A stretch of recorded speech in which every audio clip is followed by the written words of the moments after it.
Welcome to the channel. Stick with me on this one because I know it might sound boring at first. We're following the transmission of wheat from Sumer to China, but what makes this so important is that it's irrefutable. It's genetics, hard science, not just art comparisons, showing us that there was a definite connection between Sumer and China around 3000 BC.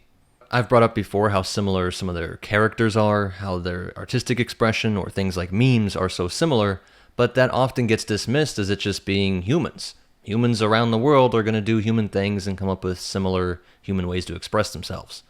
But this is genetic proof that these two people were in contact around the same time that all these other things were developing. Pulling from all sorts of peer-reviewed research, like always, if you appreciate this, please hit that like button and help spread this kind of stuff on YouTube. Subscribe so you don't miss anything, and please leave your comments, because a lot of your comments have at least added to a lot of the video scripts that I've been working on, but a lot of them have actually inspired their own video. So make sure to do all that stuff, but with that, let's jump into it. This story begins in the Fertile Crescent, that arc of fertile land spanning from Mesopotamia, the modern Iraq, Syria region, up into Turkey and the base of the Caucasus, and stretching over toward Egypt. Around 8000 BC, Neolithic farmers in the Levant and Mesopotamia tamed wild einkorn and emmer wheat, and this paved the way for the first agrarian societies. Over the next few millennia, wheat agriculture spread out in every direction from this cradle, and by 5 to 4000 BC, wheat and barley had reached the Iranian Plateau and South Asia.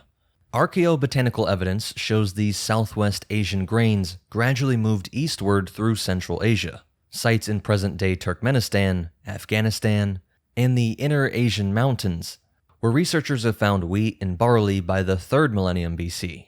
And the most important part for this story is that wheat does not grow wild in East Asia. It had to be brought by humans.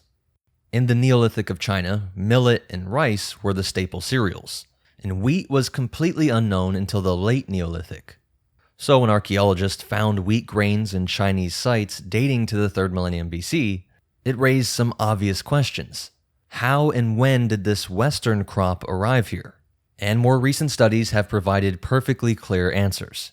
Direct radiocarbon dating of ancient wheat grains have given us an entire timeline of how wheat traveled eastward, and we have the earliest dates of wheat in all of East Asia coming from the far northwest of China, at Donghushan in Gansu province, and these dates are around the late 3rd millennium BC. This location at Gansu's Hexi corridor is a natural gateway between Central Asia and the Chinese heartland, and we can track wheat cultivation spreading eastward over the next few centuries. What's really fascinating is that when it's appearing during the Longshan period, from 3000 to 2000 BC, it would make this late Chinese Neolithic culture occurring at the same time as the rise of cities in Mesopotamia. At Zhaojiazhuang, an archaeological site at the Shandong province, there's charred wheat that's been directly radiocarbon dated to around 2560 to 2200 BC. It's around the same time that Mesopotamia's Bronze Age civilizations were flourishing. But what's also interesting is that while they do have wheat by this time, that's our earliest date, it is a bit of an outlier, and we get much more of it trickling into central and eastern China around 1500 BC. By the Shang dynasty of 1200 BC, wheat was so sufficiently known that the earliest Chinese writings, the oracle bone inscriptions, have this character mai, which means wheat. The point is that we know this has to have been brought to China because the wild progenitors of wheat, like wild einkorn or emmer, did not grow in China. This plant is completely of foreign origin. And the sudden appearance of wheat in late Neolithic Chinese layers, with no evolutionary sequence from wild to domesticated forms, implies that wheat as we know it today had to have been introduced. And of course now we have genes, and also morphological traits, the shape of the wheat itself. As there's a ton of different species with very subtle differences, it's a subtle point that a lot of people get lost on. When we say that certain animals and plants were domesticated in the Anatolia Fertile Crescent region, this isn't some loosey-goosey scientist just saying they look similar or it's the same types. You're actually tracking the variation of genes back to their source. And then through other evidence, scholars are also able to trace the path through intermediate sites. Free threshing wheat and barley are found moving across the Eurasian steppe and through mountain corridors by the 3rd and 2nd millennia BC, just gradually moving eastward. By around 2000 BC, wheat and barley show up on the northeastern Tibetan plateau, in the Hoshi corridor of Gansu. It's what I mentioned in the Proto-Silk Road video, that of course these explorers and traders are just following the path of least resistance. This is the obvious corridor that connects Central Asia to Inner China, and it's what some archaeologists call the Inner Asian Mountain Corridor.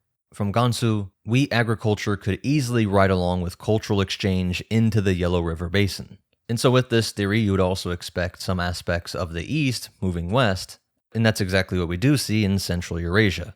Like in modern Kazakhstan, Uzbekistan, and southern Siberia, show evidence of herds, wagons, and tons of different seeds, creating that prehistoric Proto-Silk Road outlined in the last video.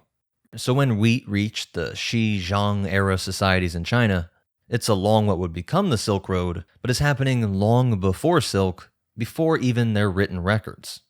And it's funny, the genetic studies are so specific that we can tell there were two trajectories, a northern route for wheat and a more southerly route for barley via the highlands of Tibet and South Asia. With wheat arriving in the 3rd and 2nd millennium BC, but barley didn't get there until the 1st millennium BC. And that Chinese word for wheat, mai, has no obvious origin in the older Sino-Tibetan vocabulary for other indigenous grains.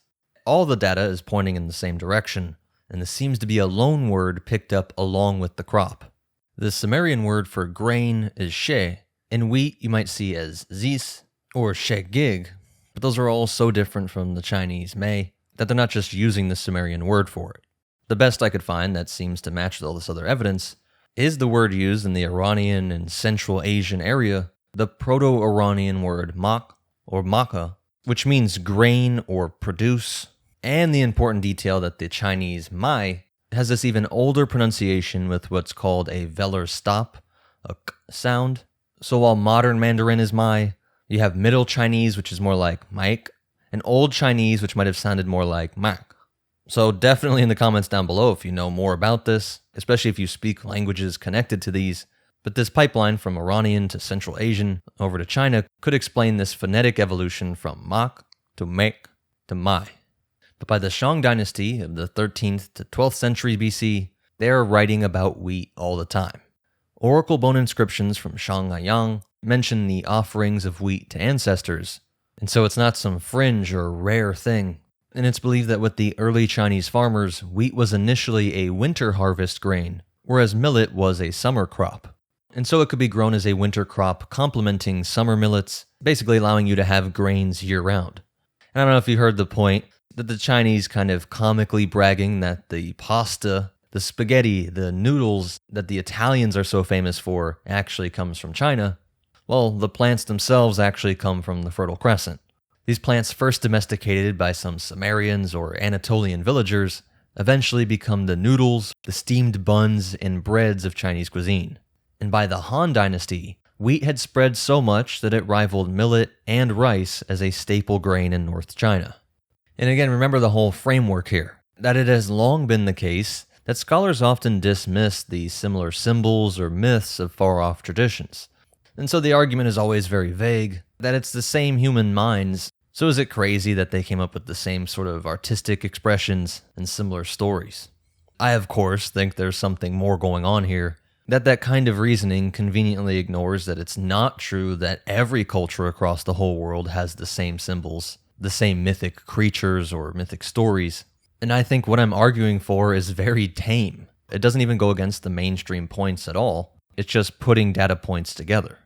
And that's why I stress that the wheat here is the missing link, this smoking gun, a hard science proof of connection between these people by around 3000 to 2000 BC. And since that is true, it means that we're not just relying on some subjective art comparison. It's hard to tell what percentage of similar two works of art are, but we know that the wheat is one-to-one identical. So with that in mind, we can look at a whole bunch of cultural aspects that are surprisingly similar between the Sumerians and the Chinese. I'll briefly go over something I have a whole video on, the fact that both of them use the term blackheaded people in the exact same way. The Sumerians have the term sagiga, meaning just the black-headed, and it's used to refer to the common people. Countless cuneiform tablets use this term. A Sumerian flood myth declares that after the gods created humans, quote, On, Enlil, Enki, and Ninhursag had fashioned the black-headed people. and kings will title themselves King of the Four Quarters or King of the Blackheaded people, and gods were praised for caring for the blackheaded folk. It kind of melts my mind when I see comments saying that it's just referring to their hair, because they say all people in this region back then would have had black hair, both in the Middle East and in China. And I'm like, well, that's the point. Why would you use that as a term? That doesn't distinguish you from anything. And still, why is that the thing we're using to describe people? Why isn't it something like the upright walking ones, the language-bearing animals? There's a million other ways you could describe people. The fact that all these different people do have black hair makes it so that thing is not unique. Why would that be how you describe people? I bring up in that longer video that it makes more sense if you think it's contrasting it with blonde or brown hair. But if you think that makes sense, then what does it imply about the rulers? Because they're seen as separate from the black-headed ones. You would be killed for calling the Chinese emperor one of the black-headed, one of the common folk. The legendary sage emperor Shun, in text preserved by the Shiji, the records of the grand historian, it's recorded as addressing his minister Qi with the concern for the common people. Qi, the black-haired people are beginning to starve. You, as lord of millet, must sow the grains of 100 crops in their proper seasons. Another related tangent here, but I really recommend the book The Anglo-Saxons, and one of the things that sticks with you is that the word lord basically comes from loaf. There's lof, meaning loaf of bread, and word, meaning guardian or keeper, and so hlaford, which meant the keeper of the loaves of bread, hlaford became lord. It's the same theme for thousands of years with people from Britain to Sumer and China. Even give us, Lord, our daily bread. The Lord, as the one who takes care of you, is the one who's keeping you alive with the staple crop of wheat. Emperor Qin of 221 BC also refers to his subjects as Qianshao, which just literally means black heads. Again, I get that if you're looking out at a mass of thousands of your subjects, you're seeing a whole lot of black heads, black hair, and it would contrast with the more blonde and brown-haired neighbors to the north, even some red-haired people described in Chinese texts. But also, again, what does it mean if the leader does not identify himself with the black-haired people? And also, there's plenty of other people which would have had black hair on their heads. All of the Africans, the Southern Indians, all parts of the Americas, and they do not use the term the black-headed. It's like the art comparison. You can't just act like this is a human thing, that all people just kind of came up with it. In both Sumer and China, this word is used to mean the common people in contrast to their leader who is divinely chosen, who's upholding this mandate of heaven. Some supernatural force, either in the Sumerian stories or the Chinese, are the ones who establish this order with the leader over the black-headed people. So it's the exact same term used in the exact same way, at a time that we know there was contact between these two people. And then we can get into how these people were fashioned, how they were made out of clay. In the Akkadian Epic of Atrahasis, from the 17th century BC, we get even more detail on something which was evidenced in even earlier Sumerian texts, that humans were formed from a mixture of clay and the blood of a slain god, molded by the mother goddess Nintur, and this framework becomes a cornerstone of Near Eastern creation stories. In China, we have the story of the goddess Nuwa, a primeval mother figure said to have created humans out of clay. According to the legend, in the beginning there were no people, so Nuwa molded men and women from the yellow earth. Chinese people were made from this yellow clay.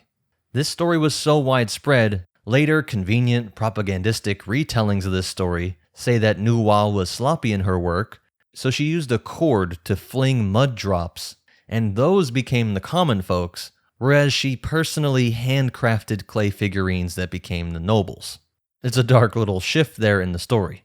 Now, I think the fairest pushback is that you mold things out of clay, so when you're wondering how people were made, you think maybe they were just made the same way we make other things, like pots. And humans come from mothers, so where did we all come from? Well, we came from this Mother Earth. But it's always that these points are paired with other more specific things. The myth of Nuwa is first clearly recorded in text of the Han Dynasty, but Bronze Age and Warring State period references and visual art give us proof that this tale is a lot older than the written records. It's believed to have formed in the time of our story here in the late Neolithic or the very early dynastic era. In Han tomb art, Nuwa is often depicted alongside her brother, and sometimes husband, Fuxi, human-headed with arms but serpent bodies. In one Eastern Han mural they appear entwined, holding the carpenter's square and compass with which they set the world's order, these tools of ordered creation. These are also symbols of Freemasonry, so don't worry, there's a short video at least on that coming soon. Now Mesopotamia does not have the exact same thing with the square and compass, but all throughout this region we have their own half-human composite beings. The serpent body and tail, paired with things like a human head, is seen in Mesopotamia, in Egypt, and in Greece. And these seem to be later or more specific, more refined creators. The Chinese creation stories also have similar stories to the Norse, which are believed to have come from the Central Asia over around the Caucasus, that sort of region, which made up one of the paths leading into China. The clearest example is the myth of Pangu, a colossal firstborn giant who emerges from a state of primordial chaos, or Hundun, and in the story, Pangu separates heaven and earth and holds them apart as they grow into stable realms. When this is completed, he dies, and his body transforms directly into the material cosmos. His breath becomes the wind and clouds, his voice the thunder, his eyes the sun and moon, his blood rivers, his flesh the soil, his bones become the mountains, and his hair are the stars or forests, while his sweat is the rain. It's the same idea and cosmological mechanism found in Norse myth, where Ymir is slain and his flesh becomes land, his blood the seas, his bones the mountain, and his skull the sky.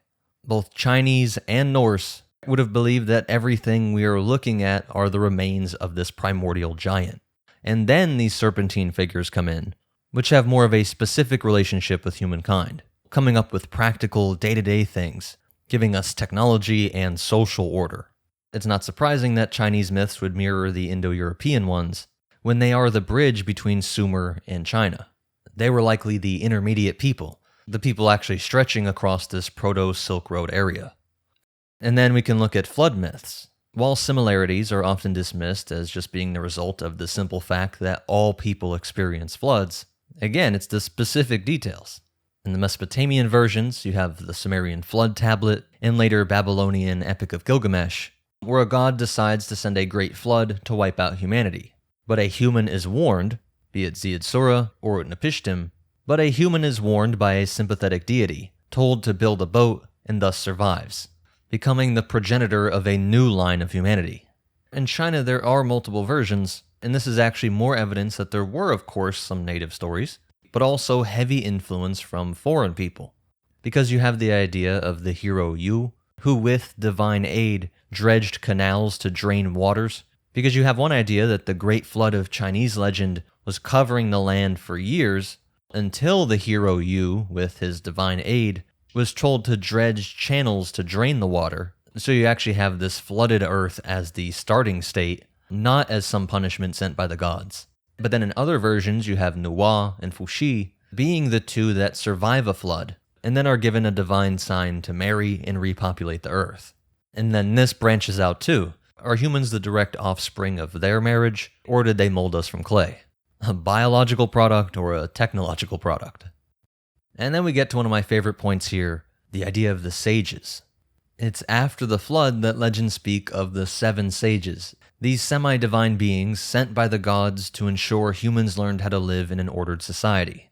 In Akkadian, they are called Apkallu, in Sumerian, Abgal, and they're often depicted in Mesopotamian art as part man or part fish or part bird, usually with human bodies, but with fish tails or cloaked in fish skin or with wings. They are described as wise demigods who emerge from the water and taught humans skills like writing, agriculture, and other crafts. I think what really helps to understand this is that when you're trying to communicate ideas to people who are not literate, if I put bull horns on a guy, I'm telling you he's strong like a bull. He has all the attributes of a human and bull attributes, and so as wings become associated with heavenly or divine things, if I slap wings on a guy, you know that this is a person with some connection to heaven. If he's a human with fish traits, then he comes from the sea, which maybe means this was meant to be of things that come from the ocean, maybe some people that came by boats, or, and some of you aren't going to like this, but from some people that came from underwater. I'm not saying I have the answers here, but I just find it interesting that from the oldest civilizations to countless current day accounts, you have UFO encounters that are coming out of the ocean or occurring in the sky. Make of that what you will. The Babylonian priest Berosus in the 3rd century BC, but of course he's drawing from older sources, say that in the earliest times after creation, a fishman called Oannes, which might be derived from the Sumerian Oan, this is one of the sages' names. And he would come ashore by day to instruct people in knowledge, in things we today would call technology, in the ways to alter the world around you. And then this Oan would go back into the sea at night. And then one by one, more sages followed, sent by the gods to impart knowledge to humans. And these Apkallu were credited with establishing the foundations of Mesopotamian civilization. They don't say they came up with it, they say everything from city planning to temple rites came from the Abgal, the Apkallu. And then in later art, like with the Neo-Assyrian palace reliefs, we see the Apkallu attending to sacred trees or protecting the king. Perhaps the most famous one is from Ashurbanipal II's palace at Nimrud, which shows 2 winged sage figures, human-headed but having these eagle-like wings and horned caps of divinity, each holding a ritual bucket and cone, which becomes classic Apkallu iconography. It's believed that they are pollinating these plants by hand, the idea of humans taking biology literally into their own hands. Remember, people make a big fuss today about genetically modified crops. I'm not making a statement on whether it's the same thing, but it's definitely the same core idea that all the grains you think of and tons of other plants are not natural in the sense we usually use that word. They were cultivated by people for thousands of years to appear the way they are today, transformed by our will into something that more suits our needs. And this idea seems to be deified with the Apkallu in the Tree of Life. It's a similar story with our friends Fuxi and Nuwa. Legends say that Fuxi taught early humans how to hunt and fish with nets. He taught them how to domesticate animals and how to cook food, and is credited with inventing the Bagua, the 8 trigrams, the set of symbolic signs that form the basis of the I Ching, the Book of Changes, the Chinese divination system. These are 2 people very far off, both Sumerian and Chinese, think that everyday practical technology, but also divine interpretation comes from the same source. The sages, be they someone like Oannes or Fuxi. There's an interesting detail that he also establishes marriage, with it being the idea that it's not with your relatives. He's breaking a norm that people would marry sometimes their brothers and sisters, or their first cousins. But remember, he had to procreate with his sister Nuwa, so it's almost like that was necessary, but not ideal. And Fuxi is credited with actually authoring some books. Just like how the Apkallu were said to literally, physically write out some cuneiform texts on omens and magic. Just like we saw that after one sage, you see a bunch of other ones, after Fuxi, we get others like Shennong, the divine farmer, who taught agriculture and herbal medicine, and whose name literally just translates to God Peasant, Shen being God, and Kangji, who is said to have invented the true writing system in the time of the Yellow Emperor. But it is Fuxi, Shennong, and Huangdi, the Yellow Emperor, who are referred to as the 3 sovereigns or the 3 august ones, the culture heroes who brought order and knowledge. And in Chinese representation, the creation of heaven was round and the earth was square, maybe the idea of squaring the circle here and combining heaven and earth. But Mesopotamian myth also associates creation with measure and order, with Marduk being said to draw out the plan of the world. But when you put it all together, they believe in higher beings, that these higher beings came down to give us all the technology, everything from how to hunt to how to domesticate animals and writing, and that they established this idea of kingship, of one person being the Lord, the bread loaf giver, the sustainer of the blackheaded ones, the common people. And I do sound cynical, and I guess I am, critiquing these Sumerian kings or Chinese emperors saying that the gods chose them to be the Lord. But to be fair, all the beings involved here are supposed to look out for each other. What was freely received, they must freely give away. These supernatural beings gave us civilization, and the leaders must provide for their people. Though they're framed as being above the black-headed ones, they are always reminded of their duty to the common people, and a leader is judged to be good or bad on how well off his people are. It's not whether he personally was awesome, but but he brags about how well he takes care of his people. It's a nice through line here of them being thankful, wanting to pay it forward for how our ancestors were treated nicely by the Apkallu, the Abgail, the sages. But for the secular view, you're kinda stuck here. You either believe their versions, that gods came down from heavens and up from the oceans, or that this becomes romanticized or deified over time, but was originally describing civilization-bringing people. That the sages were normal flesh and blood humans, but with this godlike power to transform the world around us. Be it taking some plants and making a net to catch fish easier, up through transforming species through agriculture and animal domestication, and transforming humans. Instilling hierarchies and the very ideas of morality. When these things become mastered and this becomes the norm for civilization, when these are spread, this will be seen like some godlike power, and these people are remembered as the sages. There are those like the Chinese legend of Hoji, or Prince Millet, who seems to be a person that became deified. Think of the similar concept in Greek and Roman beliefs. People could ascend. You had people literally worshipping Caesar as a sort of god after his death. A cult developed around these people who lived really influential lives. They thought the people lived on in some greater sense in the afterlife. And in China, Hoji is credited with agricultural innovations, and it's a lot like the Mesopotamian Dingir of farming, or like the Muzi. Prince Millet here was such an expert at making fields grow that Emperor Shun let him take charge, and he was so successful across the land that he becomes worshipped as a harvest god. I think something similar happened with what become the sages. So I hope I've made a pretty clear case here. Again, the immovable point is that the wheat absolutely came from the West. It is not native to China. It's the exact same species that was domesticated in the Fertile Crescent. And it's appearing around the same time that we know other mythic motifs were in the Mesopotamian area. These are very specific. They're not all over the world. Not just things humans do. And it's not like we're seeing things like Chinese rice popping up in Sumer. We also know that some of the metalworking and things like the domesticated horses and chariot technology were also spread by the steppe and Central Asian people. So I hope all that made sense. If you made it this far, please hit that like button. It really does help out way more than people understand. Subscribe so you don't miss anything. Comment your thoughts and suggestions. A ton of these videos have been inspired by comments. And thank you for watching. I'll see you in the next one.